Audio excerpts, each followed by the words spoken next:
यहाँ पर factorisation method है, बहुत सिंपल है, सिर्फ 2 मिनट दो, मैं आपको पूरा एकदम आसानी से बता दूंगा। देखो ये आपका x square plus x minus 20, ठीक है। जहाँ पर एक्स स्क्वायर के पहले कुछ नंबर नहीं है तो आप 1 लिख सकते हो।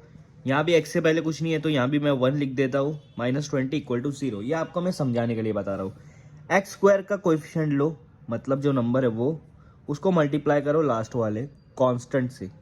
1 को मल्टीप्लाई करूंगा 20 से, वो भी माइनस वाले, तो मेरा आंसर आएगा -20, ठीक है। अब इस -20 से हमको दो ऐसे नंबर चाहिए जब इन दोनों नंबर को मैं मल्टीप्लाई करूंगा तो मेरा आंसर -20 आना चाहिए, और जब इन दोनों को मैं प्लस माइनस जो भी करूंगा तो मेरा आंसर आएगा +1। क्या आना चाहिए? +1।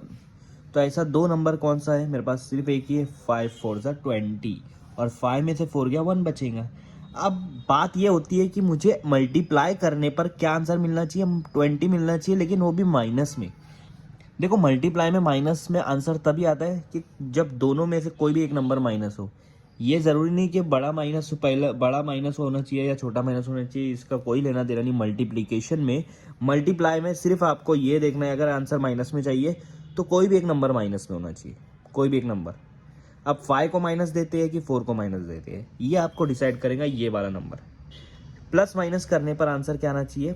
+1 आना चाहिए। +1 तभी आएगा जब बड़ा वाला नंबर प्लस में हो, तो बड़ा वाला नंबर प्लस में और छोटा नंबर माइनस में। ये हमको आंसर मिल गया। अब देखो 5 - 4 1 आएगा, और 5 4 20, प्लस माइनस माइनस हो गया। अब इसको हम लोग लिखेंगे एक्स स्क्वायर। 1 लिखो मत लिखो, अब कोई प्रॉब्लम नहीं।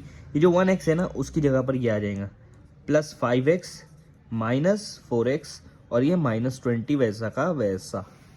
अब आप, मैं इसको एकदम सिंपल वे में बता देता हूँ। एक्स स्क्वायर को मैं ऐसा लिख सकता हूँ, x × x, जाहिर सी बात है लिख सकते हैं। स्क्वायर का मतलब होता है कि वो नंबर को 2 बार लिखना है। ये आगे आपका 5x है, ये आगे आपका -4x है, और -20। अब देखो यहाँ पर 4 है, -20 से पहले कोएफिशिएंट क्या है? 4 है। तो आप 20 को ऐसा लिखो कि वो 4 के टेबल में आना चाहिए। तो हम ऐसा लिख सकते हैं 4 × 5, 4 5 से क्या होगा? 20। चाहे ऐसा लिखो या ऐसा लिखो, आंसर क्या आएगा? सेम आएगा। आंसर क्या आएगा? सेम आएगा, = 0 यहाँ पर लगाएगा। देखो इन दोनों में कॉमन क्या है? यहाँ भी x है, यहाँ भी x है, तो x को बाहर निकालो। ब्रैकेट में क्या बचेगा? पहले वाले में एक x बचेगा, दूसरे वाले में +5 बच रहा है, ठीक है। इन दोनों में कॉमन क्या है? माइनस कॉमन है, जब, और 4 कॉमन है, 4 कॉमन है। अब आप देखो, जब भी कोई भी कॉमन में अगर आप माइनस, कोई भी ब्रैकेट के बाहर माइनस निकाल रहे तो अंदर साइन चेंज हो जाती है। -4 बाहर निकाल दिया, यहाँ बचा x, यहाँ बचा -4 बाहर निकाल दिया, यहाँ बचा +5। मैं क्या बोल रहा हूँ? साइन चेंज हो जाती है, यहाँ माइनस था तो प्लस हो गया। अब आप देखो ये वाला ब्रैकेट सेम होगा, इसको एक बार लिख लो नीचे, x + 5। फिर बचा क्या आपके पास? x और -4, इसको इधर लिख लो, इसका दूसरा ब्रैकेट बना लो, = 0। अब दोनों को अलग अलग लिख लो, x + 5 = 0 और x - 4 = 0। दोनों को हम इक्वेट कर दे 0 से, क्योंकि यहाँ पर हम लोग रूट निकाल रहे हैं क्वाड्रेटिक इक्वेशन का, और रूट 2 निकलते हैं। +5 इधर चला गया तो क्या हो जाएगा?